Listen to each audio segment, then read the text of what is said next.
table or having a cup of coffee with Paul. This is a milestone year for us. It's our 30th year protecting the environment of our beautiful region. And also a milestone year where over 21,000 acres of land conserved. So again, for many of the folks. Well, good morning, everyone. Thank you, Steve. As Steve said, I'm Ryan Owens. I'm the Executive Director of the Monadnock Conservancy, and it's my pleasure to be here today. As we've approached this milestone 30th year of the Conservancy's existence, I've been doing, understandably, a lot of thinking about the future. And one of the biggest questions I've thought about is how can a land conservation organization remain relevant in such a rapidly changing world? And the obvious answer, of course, is to keep changing with the world. And we're doing that, to be sure. We've grown geographically and budgetarily. We've taken on new projects and programs to protect and manage different types of land. We've changed the way we talk about what we do and why it matters. And in fact, I'm always looking out for the next opportunity for change. It's not uncommon for the board or the staff to complain of whiplash trying to keep up with all my crazy ideas. And that's because change and evolution are healthy, I think. But so too is holding true to certain core values. And it's one of those timeless values of the Monadnock Conservancy that I want to talk about today. The word connection, when used in my world, is very often referring to geographic connection.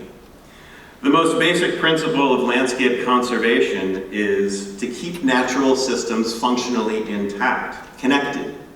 We speak of protecting large blocks of land to prevent fragmentation, which is just another word for disconnecting land into smaller units that don't function as well together.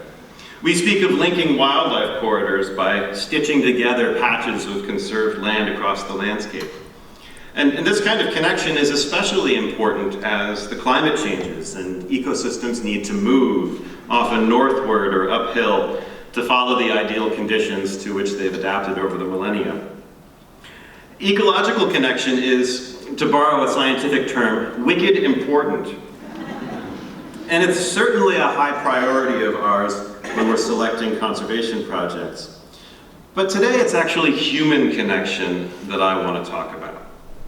Because, first of all, without healthy, whole connections between people and land, and between people and one another, conservation doesn't happen, or it doesn't last.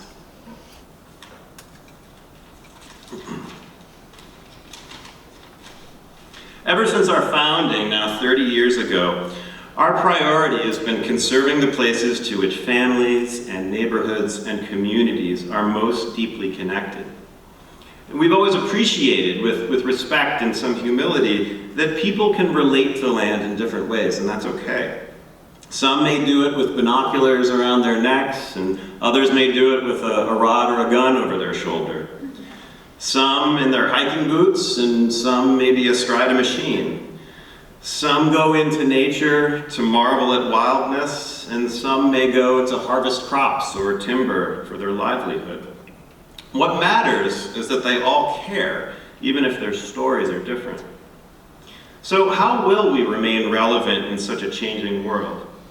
We'll adapt, certainly, but we'll also do it by honoring, as we always have, the unique and beautiful and ever-changing ways in which individuals and communities connect to the land, and by fostering opportunities for people to establish new and deeper connections. And so now I want to illustrate what this looks like at the Monadnock Conservancy through what we've accomplished, thanks to you, largely, in the past year in 4 program areas. So people are probably most familiar with our land protection program, which is where I'll start. In the past year, we protected 6 new properties across the region, and I'll also highlight a few of the projects now in progress. The Birch Conservation Easement in Dublin is a classic of ecological connectivity. It's on the northwest flank of Mount Monadnock, and it's big, and it's wild. And it also builds upon an existing large block of conservation land around Monadnock, helping it grow north and west toward other protected blocks of land in Marlborough and Harrisville. It's also significant to hikers, hosting a portion of the Monadnock Conservancy Greenway, which is a long-distance hiking trail between those two iconic mountains. And for David and Louisa Birch, who donated the conservation easement protecting this property, their connection has always been specifically to the wildlife, and even more specifically to the lowly porcupine. 4 generations of porcupines have coexisted with David and Louisa over the years, including some named Hortense, Harriet, Henrietta, and Homer. And the humans and the porcupines have grown quite close. David will tell you a story about a time on a warm day when he was playing a recording of classical music. This is particularly timely considering today's focus. And it was wafting out the window, and David started hearing a sound and went to the window and found, this is true, that a porcupine was actually singing along with the tune. And this has been documented that porcupines are actually quite vocal, and in this case, they had an appreciation for whatever it was they were playing. Not far away to the north is a property we're planning to buy pretty soon. This hasn't happened yet. It's permanent conservation land. And because the ink is barely dry on the purchase contract, I'm not going to tell you specifically what it is, but I'm sure you'll be hearing about it in time. It too hosts a portion of the Monadnock Conservancy Greenway, and our purchase of it will help protect the future of that public trail. Also in Dublin, earlier this year, we helped expand the conservation area on Dublin's Beach Hill. 15 years ago, the Beach Hill Hospital, which is in this photo, had closed, and neighbors worried that the then decaying facility, and in particular the wastewater lagoon out behind it, could threaten the high water quality of nearby Dublin Lake. And so with the collaboration of the Monadnock Conservancy, they formed the Beach Hill Dublin Lake Watershed Association and raised more than $1.5 million to purchase the property, demolish the buildings, and restore the site. In time, they took the further step of donating a conservation easement on the property to the Monadnock Conservancy. So that was about 15 years ago, but the association remains active and in its management and stewardship of the property ever since. And earlier this year, they donated a second conservation easement on a new property that they had recently purchased on the west side of Beach Hill. And public hiking trails have long been a priority of that association, and a portion of their hiking trail network goes through this newly protected property. Charlie Domina and his sister Judith donated conservation easements on their late sister Emily's land in January. Charlie told us, quote, "It was really her wish. She wanted it preserved. I think our mother would have liked it as well." All the Domina siblings enjoyed visiting this property in their youth. Charlie recalled, "I remember sleeping on the porch and hearing the whippoorwills. We used to spend a lot of time walking in the woods, climbing trees. There was no running water in the house, so we had to fetch all the water from the spring behind the house. That was my duty, to go down there with a pail." The property, which is shown in red in the center of this map, also expands the huge California Brook Natural Area, a conservation corridor between Keene's West Hill and Pisgah State Park. And being on a forested hillside, its conservation will help slow runoff from increasingly heavy rains that can threaten downtown Keene with floods. The Chickering Farm conservation easement was one of our most ambitious projects ever, conserving 350 acres of some of the best farmland soil in the country, and more than a mile of frontage on the Connecticut River at a cost of about $1.4 million. The farm is also the largest remaining dairy farm left in the Monadnock region, milking more than 350 cows. But to me, what sets this project apart most, I think, is the story of trust and connection, again, that developed between the farmer, Jim Chickering, and the Monadnock Conservancy. Jim Chickering had known for years that conservation groups like ours were interested in working with him to conserve the farm. But you have to understand that the act of conserving one's land entails letting go of a lot of control, and that's not easy for anyone, least of all to an old Yankee dairy farmer. But dairy farming being these days an almost impossible business to be in, the farm was in financial trouble.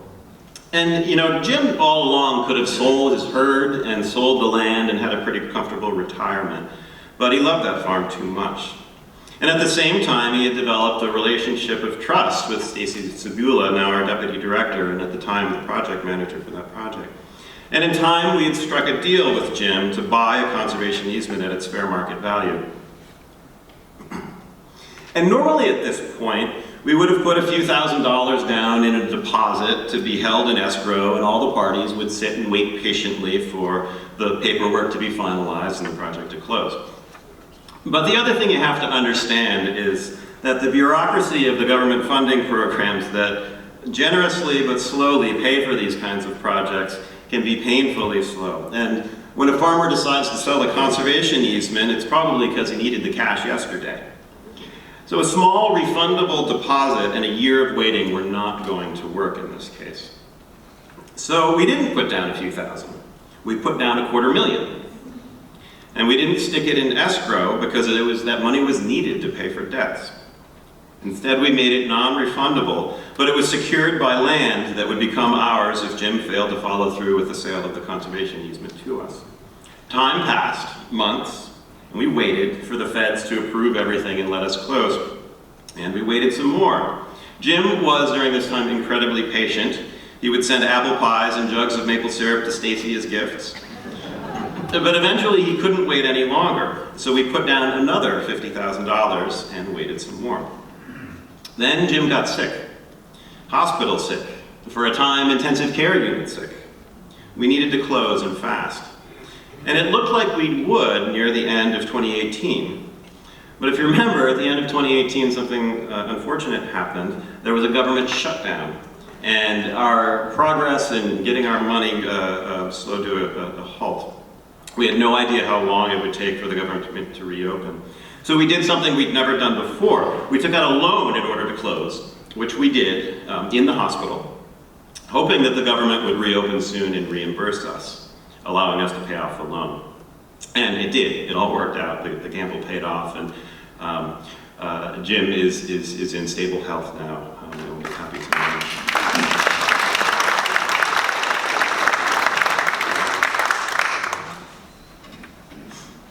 The story of the Royce conservation easement in Jaffrey has some similarities.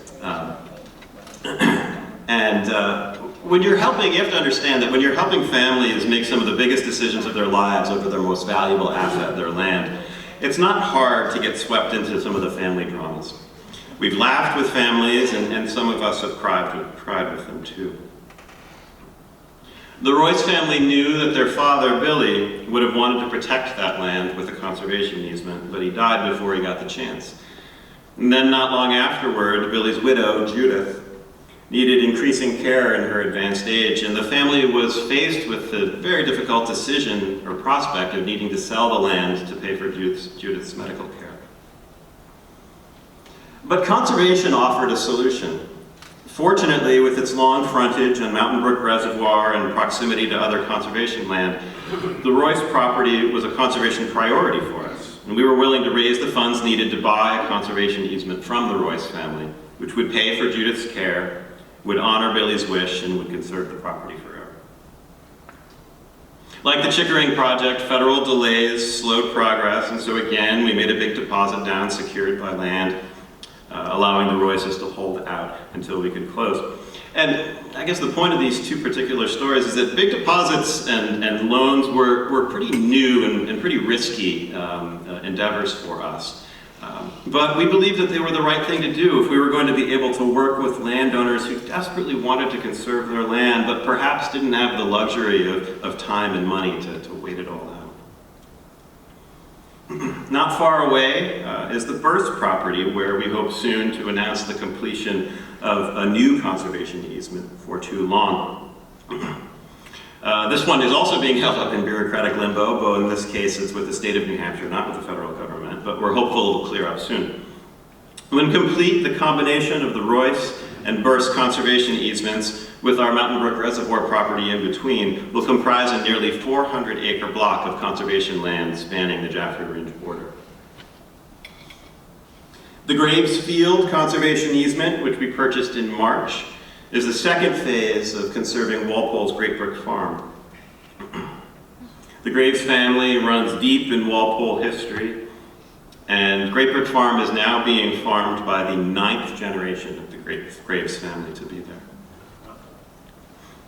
Of course, Walpole, where I happen to live, is fiercely proud of its farms and eager to protect them, which is why with one more project in the works there, the Wood Conservation Easement is on the north side of the Cold River and just off the Connecticut River, and it's directly opposite Pearlie Lunn's land, which we protected in 2016 and which is farmed by the couple who runs Pete's Stand, the popular farm stand on Route 12 in Walpole.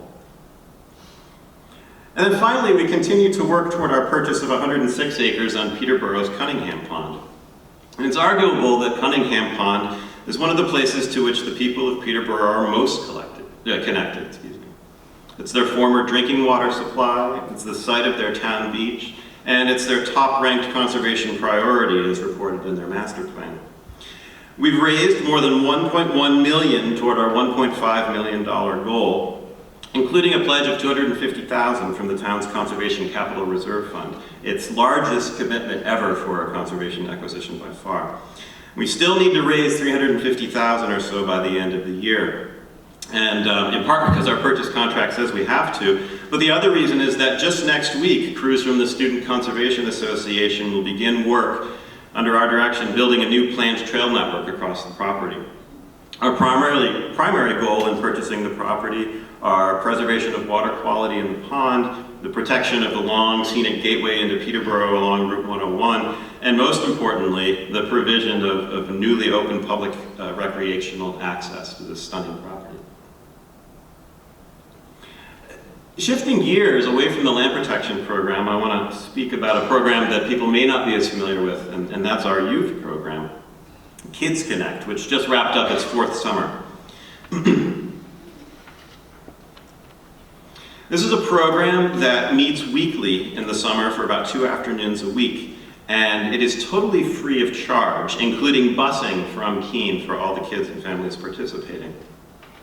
Each meeting involves games, working in the kids' garden beds on the farm. We are hosted by Tracy's Community Farm in Fitzwilliam, and exploration of the farm. And then it always ends with a shared preparation of a healthy snack made from farm products, some of which get sent home with the kids to share with their families. And when I tell people about this program, they often say, well, how wonderful. These kids are going to grow up to be a new generation of environmental stewards and environmental voters. And I say, yes, that's wonderful, but that's not entirely the point, or it's not the only point at least. If you were to ask these kids why they choose to come back to the program year after year, they would probably tell you it's not because they're looking to be indoctrinated to be the next environmental stewards, it's because it's fun. And if you ask the parents why they choose to enroll their kids in the program, more often than not, it's because they're looking for a healthful, inspiring opportunity for their kids to get them out of the house, some of which homes are not the greatest situation, and perhaps getting them on a path to a brighter future. Or maybe the parents are just saying they're looking forward to the opportunity for them to have a little bit of a break in the afternoon and summer to get something done. And the point is, if these kids grow up to be the next round of environmental conservationists or environmental voters, great. But if they simply grow up happy and healthy and strong of body and mind because they've had this opportunity to get what my colleague Rick calls clean dirty, playing around in the mud, well, that's a great outcome too. Shifting gears again, this is a photo of Rebecca DiGirolamo, our stewardship manager, who's looking at me in horror right now. And I'm going to catch hell for this because one thing you have to know about Rebecca is that she hates having her photo taken, much less having it shot up on the big screen. But I promise that I have a good point to be made here, and I'm also getting you back for having duct taped my stapler to my desk 10 years ago. So, if you know Rebecca, you know that she has a wonderful smile. But if you were to have Rebecca's job as stewardship manager for a week, you would find that it's a job that is not always conducive to smiling. It's hard. As stewardship manager, Rebecca is in charge of enforcing 200 plus conservation easements across the properties we've conserved.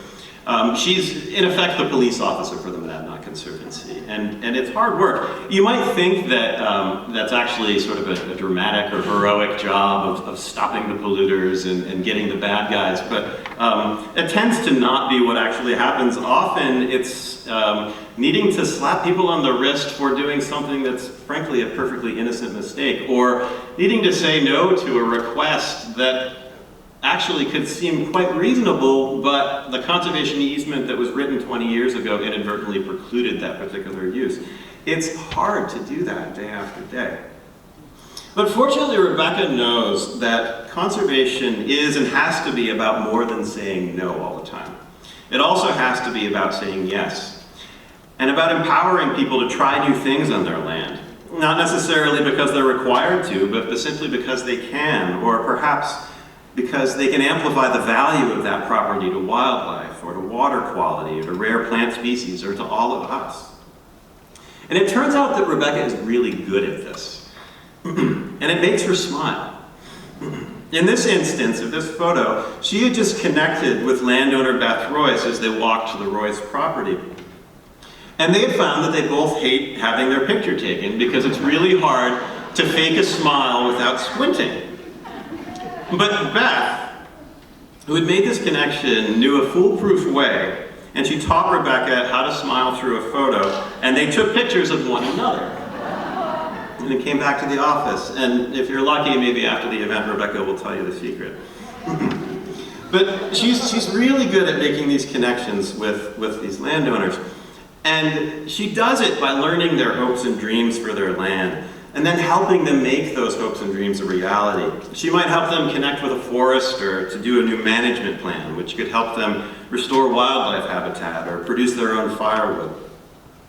She connects with volunteers who want to help, like to clean up trash that had been dumped on a conservation property when the landowner himself was too elderly to clean it up himself.